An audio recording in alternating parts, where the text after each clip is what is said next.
to another episode of Mami Mayan's channel.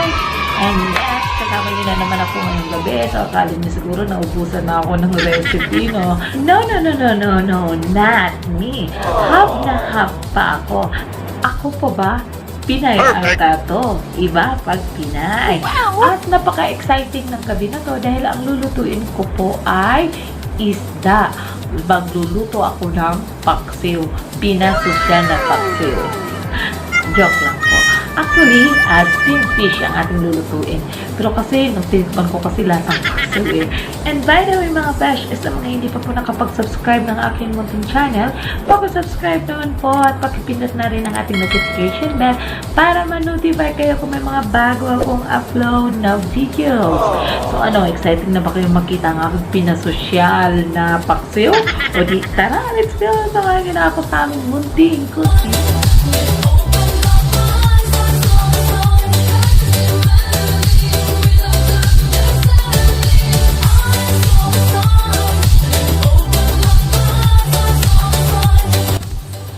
So, ito na po yung ating fish.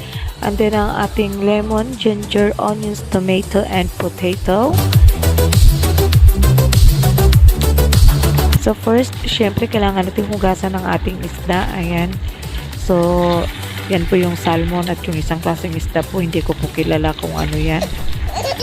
Nakalimutan ko po magpakilala at hindi rin po siya napakilala sa akin.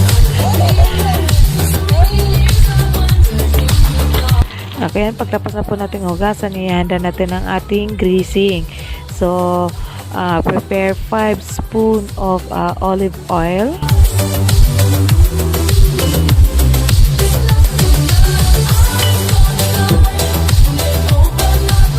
One teaspoon of pepper, paminta. And then 2 teaspoon of salt. Bali, iodized salt yung ginagamit ko. And then, kunti lang po na masala powder. And then, paprika. So, imimix po natin yan. And, set aside po natin kasi yan po yung gagamitin natin pang grease sa ating fish. And prepare natin ang ating mga sahog. So, ayan, pinakailalim po is yung luya. And then, susunod ang ating onions. So, huwag niyong ubusin yung onions kasi later on, may pagkagamitan tayo doon sa para naman doon sa taas. And then, ang ating tomatoes. Magtira din kayo ng kamatis. And then, ang ating potatoes. Kasi yan, kahit ubusin nyo na po yan. Kasi mas maganda po na sa loob yan para po madaling maluto. Then after that yan, i-arrange na po natin sa taas ang ating mga fish. Ayusin lang po natin yung pagkakalagay. Siyempre, gandahan din po natin, di ba? Alam nga namang tayo lang yung maganda. Charot. And yan na nga, i-grease natin ang ating ginawa kanina na sauce, na mixture. Okay? Yan, lalagyan natin lahat yan sa taas. And then, ang ating salmon, ayan, pwede natin yung gilitan para naman mag-sting yung yung sauce. Kaya yung pinahid natin.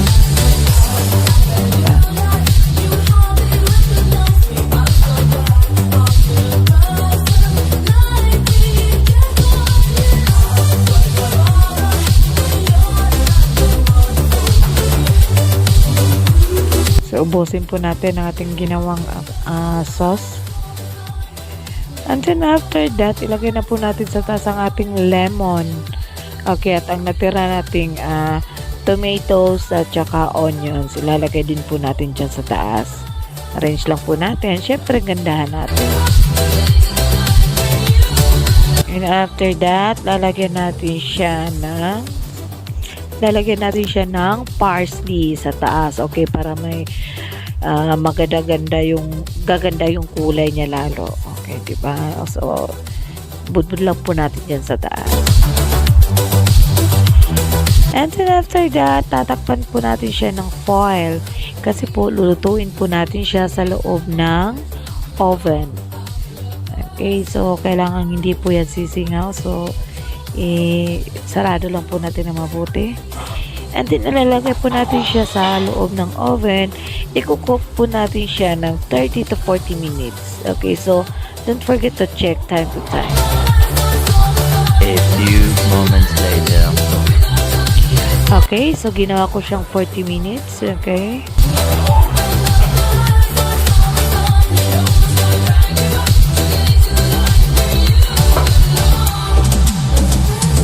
Mainit ba ito? And ayan, bubuksan na natin. And charan! Ayan, luto na po ang ating paksiw. Ito ang ating steam fish.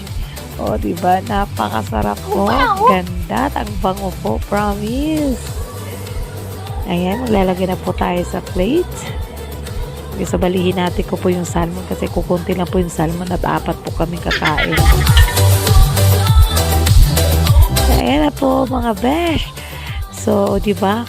Napakasarap po. Wala po akong dinagdag na tubig dyan. Bali yung water po dyan is talagang katas po ng ating fish at ng ating mga hinahalong vegetables. Okay, so hope nagustuhan yung mga besh ang aking dish for tonight. And see you again next time. Dito lang po sa aking channel. And bye-bye!